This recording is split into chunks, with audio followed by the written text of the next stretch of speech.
talking about a different photographer. Last week we spoke about Ansel Adams, and I showed you a lot of pictures. Hopefully, some of you may have watched the documentary I put in as a link.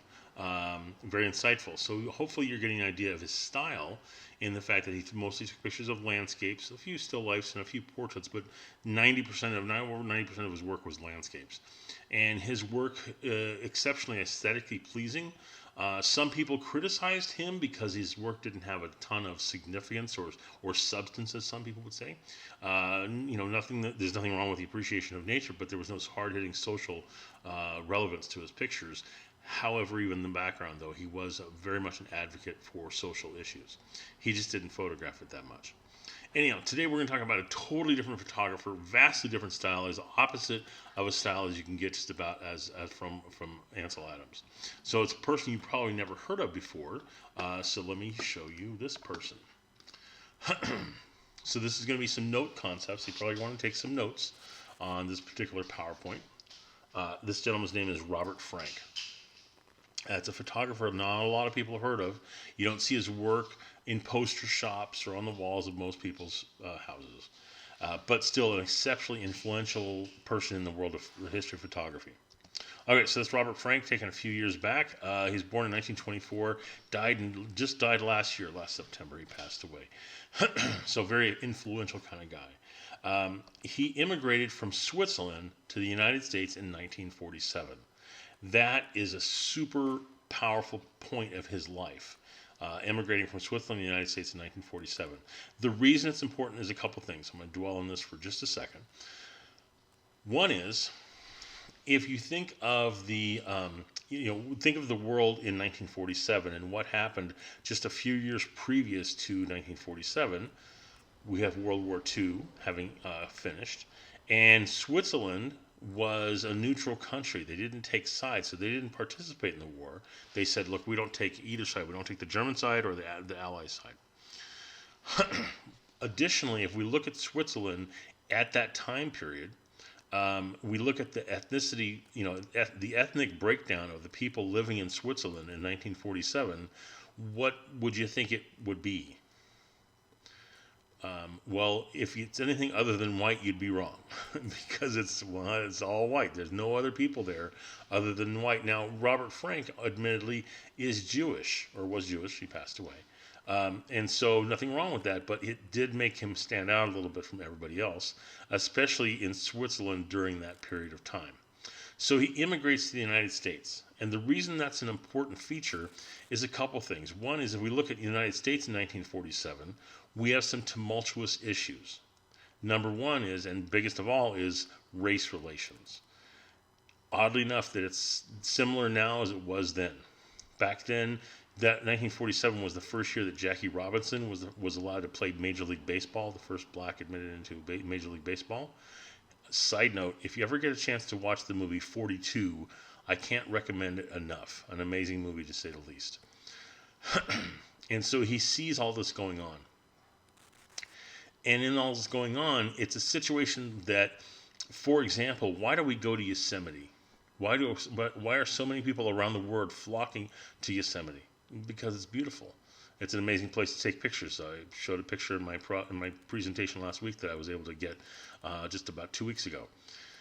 People don't drive to Stockton to take pictures, because it's the same as everywhere else for the most part. There's no outstanding places. You go to Yosemite because it's an amazing place. It's that change of venue oftentimes. People go somewhere else to take more pictures than they do right at home. So it's sort of the similar concept. So let's move on. He moved to America. His first couple years in America, he worked as a photographer for Vogue magazine. That's him in his earlier years. And he was appalled by the consumerism and racial oppression that he saw all over the place. If you take just a second and look at the camera that he has that brand camera I mentioned in one of my lectures last week. It's called Leica. And Leica is a very unique camera that's a rangefinder camera. It's different than our SLRs in the fact that you look through a little viewfinder that you see at the top of the camera to focus it. You're not actually looking through the lens. The other couple advantages of Leicas is, number one, is they're silent. When you press the shutter button, they don't make a big ka-chunka noise. They don't really make any noise at all. Second of all, you could preset the focus to where if you thought, well, that guy's about 15 feet away, you could preset the focus to 15 feet and take a picture. Lastly is Leica's quality. The quality of Leica glass and Leica cameras is unheralded. There is no second place. The second place is far away from what Leica can produce. But that's a side note. All right. He eventually writes this book, or has this book come out called The Americans. He was granted a Guggenheim Fellowship in 1954. You don't have to memorize the word Guggenheim. That's a lot of letters to worry about, and don't have to worry about it. It's not that important. Just that he was given a grant for money, and he decided to travel throughout the entire country. And during that time of travel, he takes somewhere between 27 and 28,000 images during his travels, which for 35 millimeter film is a lot of film. His book, The Americans, ends up having 83 black and white photographs in it that really changed how things worked. And it was published in 1958. And this was the original cover when it first came out. I have a copy that's a little older than that, or a little newer than that. So let's talk about some of his photographs. And at first, I'm going to help you through and sort of help you see what he's trying to tell us. So this is a picture called Bar, Las Vegas, Nevada. So if we look at the picture real quickly, you don't really see, maybe you don't see a lot, but we have to dive into it just a little bit. So first of all, Bar, Las Vegas, Nevada. What time of the day or night is it? Well, based upon that we can sort of see what we think is sunlight coming in through those windows, it's probably a daytime type shot. So it's not a nighttime shot. And what's this man doing? He's looking at different songs to pick out on the jukebox, different songs to listen to while he's there. Now, the thing of it is, he looks like he's dressed up. That doesn't look like a standard everyday work shirt. That looks like a shirt you might wear going out for some occasion at this time. Again, we have to remember this is the 50s. And what about how many people are in the bar with him? You can sort of see the hint of somebody on the very far left-hand side, but barely.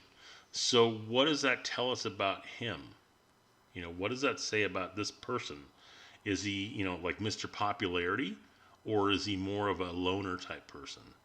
So sometimes in photography, we have to dig a little deeper. Sometimes photographs are like, if we look at Ansel Adams' work, his work hits you over the head. It hits you over the head with beauty and everything else.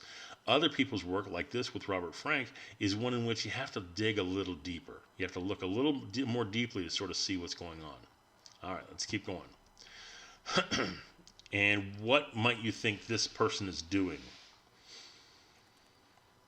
You can see he has some sort of religious symbol. He's wearing some sort of robes or garbs, and he's kneeling at the foot of a river.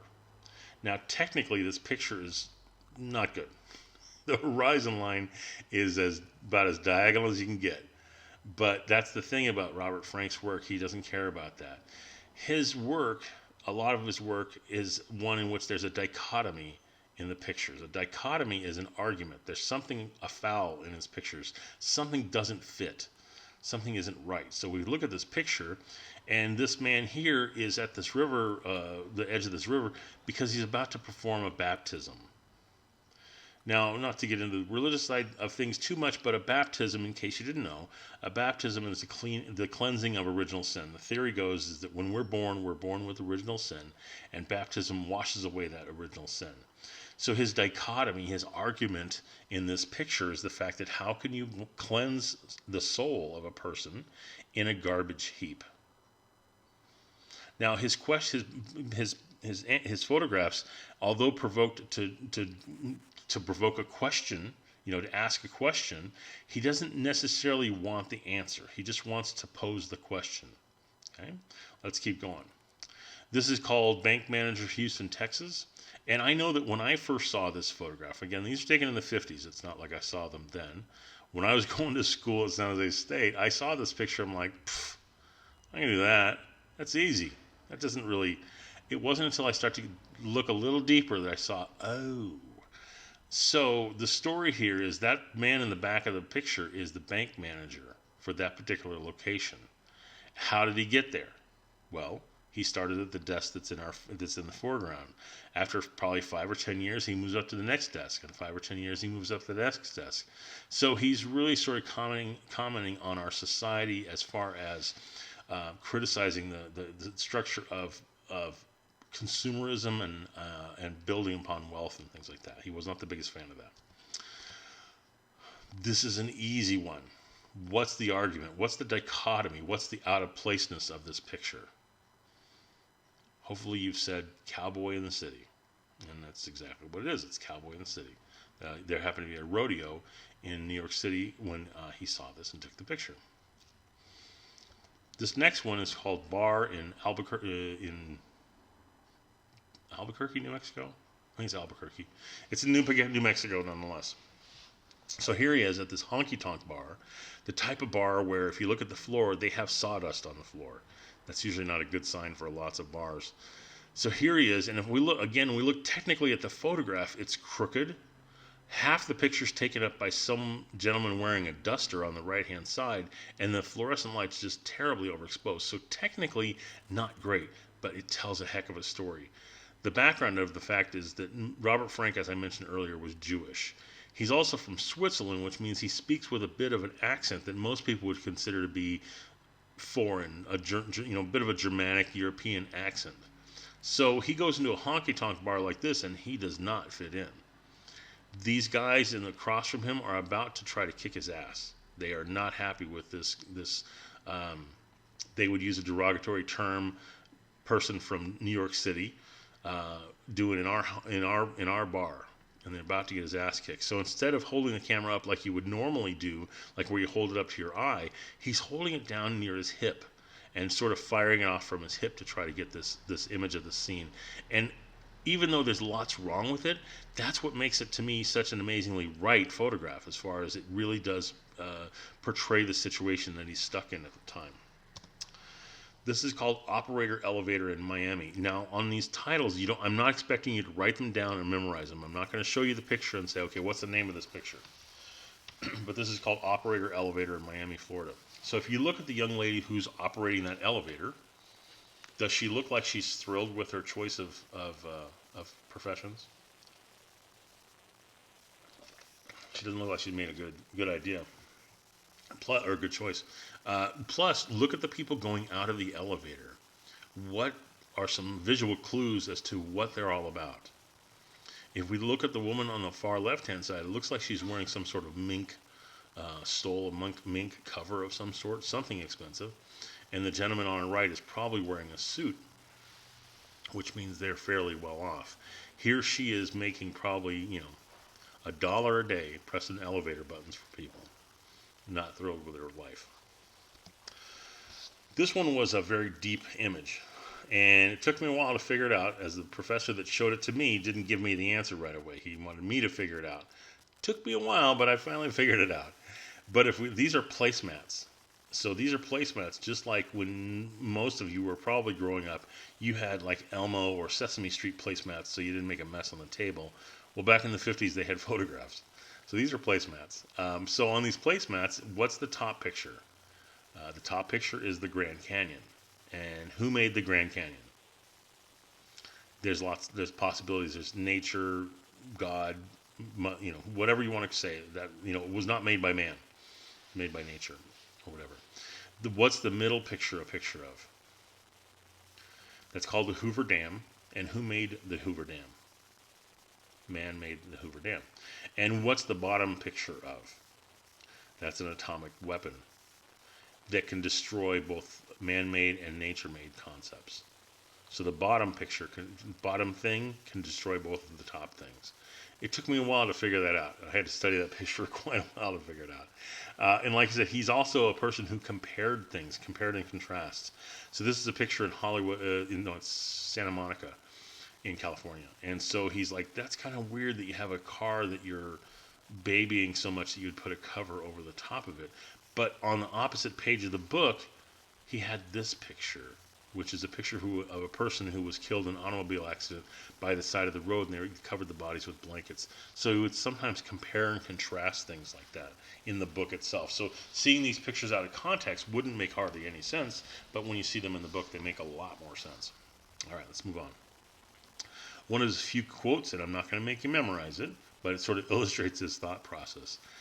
He says, a message picture is something that's simply too clear. So he's the type of person that doesn't want to bonk you over the head with a message. He wants to sort of be a little bit more subtle, get to it sort of in a subtle or backwards way. Not, he's not saying it up front. You have to look deeper in this picture. So here we're going to go to Montgomery, Alabama in the mid-50s. Not a good place to go. I've been to Montgomery, Alabama. Not a good place in my personal opinion, but that's my own thing. So here he has this picture. And so to a lot of people, the most precious and most valuable thing you could ever have in this world is a child, an offspring. And so his dichotomy, his argument is the fact that, wait a minute, you people who are white treat black people pretty badly. You make them sit at the back of the bus, different restrooms, different water fountains, everything. Yet you entrust them to take care of your most precious commodity. So it was a dichotomy, a very odd argument in his head. To him, it didn't make sense as to why they would do that. He did have a sense of humor. Pictures like this. Sort of a weird comment on, buying movie tickets. And then also too, again, not upfront easy pictures to figure out. You have to take a little while to figure this out. But this is a billiards game called snooker. And in snooker, you have only like two or three, I think you have two pool balls each. And the idea is to maneuver them around these pegs and try to get yours in the opponent's goal at the other side. And at the same time, use your other ball to block your opponent's moves. So you're sort of maneuvering things around. That's the game of snooker. The reason I explain that is because what are the posters at the top of the board, at the top of the table?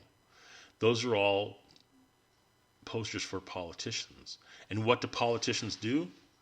They sort of maneuver around and try to block other people and things like that. So he's really subtly making a comment on the American political system. Again, the sense of humor kicks in. Here we have a mannequin with no head, and here you have a head with no body. So kind of an odd pairing of things for him. He also had a real good comment on issues of idolization. And so here, this is a movie premiere. And so what did he do? What do you think he did here with this? It looks to me like he focused on the people in the background, and the movie star who's at this movie premiere is out of focus. So by doing that, what has he told us? In what type of story is he telling us with that photograph? I think he's talking more about the idolization of movie stars. Now, this is back in the 50s, and we still sort of have that same sort of concept today as they did then, as far as the idolization of movie stars or famous people. This is called Retirement Community, St. Petersburg, Florida. Again, you don't have to memorize the names. So we look at this picture, and other than the one woman at the top in the middle, the hats and the way people look there are pretty similar to what they look like today. They look like older people on a bench. The car is what's perplexing to us in our society today in 2020. Looking back at a picture like this, we're like, I don't know what that means. Well, that car of the day was a sports car. So if we replace that car, we take that car out and we put like a Ford Mustang or a Chevy Camaro or some other sports car, that's what you'd have. And so this message here is about the idea that the younger generation often whisks by and leaves the older generation behind and sort of forgets about them once they get to a certain age. Because oftentimes younger people are more driven with consumerism, buying new cars, the fanciest new things, and oftentimes we'll leave the older people behind. All right, so of his pictures that he shot, one of his most famous pictures is one called Trolley in New Orleans, Louisiana. And again, 1955-56. Streetcar in New Orleans, not Trolley, streetcar. Anyhow, we look at this picture, and it is a pretty amazing picture to me, a stunning picture to say the least. We look at the people in here. Now, again, if I got on this streetcar with one of my black friends, we wouldn't be able to sit together. And back in that time, you couldn't do that. If I got on the bus with an African-American friend of mine, that person's going to sit in the back, and I'm going to have to sit in the front. That's just the society rules of the time, which puzzled him. So if we look at the picture, now the very first man in that first window, we can't really see his expression because the window's closed, and his face is blocked by a reflection of something. But we look at the woman in the next chair where you can see the W behind her. She doesn't look happy. She looks pretty mad. She looks like what we call a Karen today, doesn't she? I think she looks like a Karen. I don't know what a woman's name is, but she looks like a Karen. Not happy. We look at the next window. We have the two kids. The young boy, he's sort of a middle of the road expression. Certainly not a smile, but not a frown, but you're not quite sure. The little girl is crying. And then you get to the last two people, the gentleman there. And hopefully you can see this with the resolution on your screen. I've tried to find the best quality scan I can get of this. But the face on that gentleman is just the most solemn, accepting type expression I could ever dream of a person. He's such an accepting person, just, hey, everything's good with me. And you look at the woman on the far right, again, you can tell that she has some sort of smile on her face. So what Robert Frank is trying to tell us with this is that even though the white people in the front of the bus or trolley in this case are in command, they're still not happy. They still haven't found their happiness. The black people in the back of it have found their happiness. They're okay. They're just like, you know what, just let it go, whatever. I'm going to be happy no matter what. That's his point of view on this matter. Okay? So, let's move on. In the 1960s, he pretty much gives up photography because he felt at that point he had said what he was going to say. He sort of figured, you know what, I've said what I was going to say in photography and I'm done. And he starts making movies, and not very good ones. They're movie house movies that are not shown in very many places because they're not very good movies. Along the 60s, he sort of flows along through the 60s, and in the late 60s we have a big event called Woodstock. And so Woodstock was pretty huge. It's not like I was there. I was a toddler, so it's not like I was at Woodstock. So big deal. But at Woodstock, there are a couple groups that don't go to Woodstock. The Beatles had stopped touring years before, so they didn't go. The Doors, Jim Morrison had kind of gone cuckoo for Cocoa Puffs, so they weren't there. And the Rolling Stones didn't go. So although there were a lot of big bands, there was a lot of bands that didn't go. Okay? So they decided to have, in December of 1969, what they called the West Coast Woodstock. And they decided to have a West Coast Woodstock so that the Rolling Stones and other California groups could have their own sort of Western thing. And you had groups like Crosby, Stills, Nash and Young, the Grateful Dead, Jefferson Airplane. And at this event, 300,000 people attended it. That's a lot of people. That's a lot of folks. And here's the poster for it. It was at Altamont, the Altamont Raceway. And so the trick of this is that originally it was scheduled to be in Golden Gate Park, but City of San Francisco said, can't have it here. And then at first they were going to go and have it at Sonoma Speedway, right near Napa. And they started to set everything up, and suddenly one of the people it's in charge of the Napa Speedway on the Wednesday before the concert said, So they had to find a place. So they found Altamont, which Altamont is out east of Livermore and west of Tracy. So if you've ever been out that way, there's lots of windmills. It's very hilly type thing. There's only one road, so there's some problems. Number one is you had 300,000 people. That's a lot of people. And the problem is because it's basically it's on a borderline between San Joaquin County and Alameda County. So you have two municipalities that basically said, you know what, we don't really want a part of this. So because Altamont's not a city really for the most part, so they don't have a police force. So the sheriffs for each county didn't really want to do anything. Again, 300,000 people. A lot of people at this thing. So what they decided to do, the people in charge of the concert decided, you know what we should do? Here's a good idea. We're going to hire a private security firm to sort of keep things, to where it keeps things in check, so that people don't come on the stage and people, will sort of be organized and so on, things like that. Unfortunately, they made a bad choice. They decided that this group that they hired, this private security firm, was called the Hells Angels. So this is an actual picture from the concert where the Rolling Stones are about to perform. Okay, at the very bottom left-hand corner, you can see a person with a guitar and a guitar strap. That's Keith Richards. The person above him with the orange and black shirt is Mick Jagger. Charlie Watts is on the drums to the right hand side, and the Hell's Angels are on the stage. So the deal with the Hell's Angels was they said, look, you need to guard the stage so people don't come on the stage. And the Hell's Angels said, that sounds great to us. Let's do it. All you need to do is pay us in beer. We don't want any cash money. We just want all the beer we can possibly drink in a day. So this is 1969. So of course, not only were they drinking beer, they were doing every other type of drug you can imagine. And I didn't know this when I first started researching it, but apparently the most desired weapon of Hell's Angels are pool cues. So they use pool cues to knock people back from the stage. You know, you can imagine 300,000 people are kind of getting pushed to the stage, and so to get them to go back, the Hell's Angels would use these pool cues. And eventually, during the actual concerts itself, there was a person that was actually killed by the Hell's Angels that was in front of the stage, and it's actually captured on film. And at the Altamont Festival, a number of other people died, some from car accidents, other from bad acid. There's all sorts of things that went wrong. And so most people tended to aim their blame at the Rolling Stones. And I'm not saying the Rolling Stones were innocent, they made their mistakes, but everything for the day got blamed on the Rolling Stones. So that was December of 1969. The Stones they take off, they leave the country, and they didn't come back to the United States until 1972. And they decided to go on tour to promote their new album called Exile. Oops, I didn't put the O in there. Exile on Main Street. And on the cover of Exile on Main Street, they used some of Robert Frank's photography to make the cover of Exile on Main Street. And in doing so, they go, well, you know, he'd probably, and because he started making movies, they're like, you know what? Let's hire him. Let's hire Robert Frank to make our movie of the tour.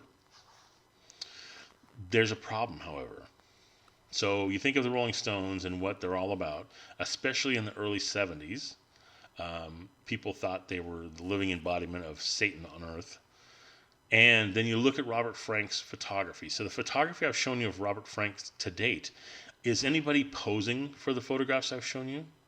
Nobody was looking at the camera necessarily, or nobody was posing. You didn't ask them to pose. So sort of a stealthy or voyeuristic type of photography style is what Robert Frank is most known for. Well, the movie that he makes of this tour is never released. The Rolling Stones had a very good set of attorneys, and they made sure that film never got released. Now I can show you the cover art for the title of the movie, but I can't actually show you the title of the movie. You'll see why in a second. So there's the cover of the movie. Okay, there's a reason why I can't say the name. Anyhow, in the movie, terrible movie by the way, I've seen it. Terrible movie. And so in the movie, it shows all sorts of people shooting heroin and doing drugs and all sorts of things, which normally isn't all that bad. But his documentary style was one in which people were free to pick up cameras. So there's one point in which Mick Jagger picks up a camera and makes himself very happy, let's say, in a sexual manner. There's also a scene on an airplane where some of the roadies that are sort of helping the Rolling Stones decide to sort of participate sexually with a woman who may not have been saying yes at the time, and so it's sort of a bad thing all the way around, and it's all due to the style of his photography. So after the movies, Robert Frank makes the movie, puts it all together, edits it, and he's going to show the Rolling Stones, because that was part of the deal for the movie, was the fact that he was actually had to show them the movie. So they show him the movie, and this is Mick Jagger's reaction. So Mick Jagger says, it's an effing good film, Robert, but if it shows in America, we'll never be allowed in the country again. Because remember, they had gotten all the blame for the Altamont mess. And now you're going to make a film about what they do on tour like this? Yeah, they didn't want the movie to get out. So they decided to make a couple different changes. And they said, number one is they offered Robert Frank the ability just to destroy all evidence, destroy every bit of film. And he wouldn't do it. And they said, okay, if you don't want to destroy it, here's what we're going to do. Number one is you can only be shown 5 times a year. Boy, I don't spell good sometimes. I get all excited and I forget to work the right letters in. But it can only be 5 times a year. And when it's shown, Robert Frank has to be in the building itself. So if we look back at his work, at Robert Frank's work, the stuff that I showed you, very voyeuristic style, one in which most of the time the people were not looking at the camera necessarily, as well as always his work was 100% black and white. There was no color that he ever photographed. And he had a real dichotomy. He was always asking questions in his photography. So he's looking for people to sort of have to look a little deeper. You can't just breeze by and say, oh, that's a pretty picture. He wanted people to look a little bit more deeply into his photographs than just your standard breeze over. Okay. So there's a reason why I'm showing you different photographers. Not only to sort of gain a style and appreciation of different types of photography, but there's a sort of a bonus level at the end of the semester. Not for notes, but for the fact that you're going to have to look at the work of a famous photographer. But we'll get to that in another couple weeks. Okay. So I'm going to also on this particular module, I'm going to leave a couple of links for you to look at further work with Robert Frank. Other than that, see you in the next.